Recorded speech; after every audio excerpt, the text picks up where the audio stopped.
மீதியான துணிக்கைகளை 7 கூடை நிறைய 7 கூடை நிறைய வைத்தார்கள். அல்லேலூயா சொல்லுங்க. மீதி எவ்வளவு வச்சாங்களா? அது அப்பம் அல்ல, துணிக்கைகள். அல்லேலூயா சொல்லுங்களேன். கவனிக்கணும்.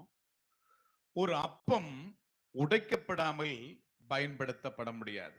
அல்லேலூயா சொல்லுங்களேன். அதே போல ஒரு தானியம் அப்பத்திற்காக இடிக்கப்படாமல் அது அப்பமாய் மாற முடியாது.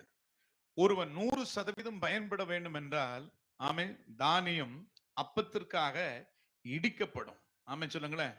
அதே போல ஒரு அப்பமா இருக்கிற வரையிலும் அது பயன்படாது. அது பிற்கப்படும் பொழுதுதான் அது அநேகருக்கு பயன்பட முடியும். ஆமென் சொல்லுங்களேன். இந்த பிற்கிற அனுபவம் என்பது நம்முடைய வாழ்க்கையில பாடுகள். ஆமென் சொல்லுங்களேன். பாடுகள், என்ன பிரயாசம் வந்தாலும் கர்த்தருக்காக நிக்கிறோம் பார்த்தீங்களா? ஆமென் சொல்லுங்களேன். அப்படி என்றால் ஒரு அப்பம் பிற்க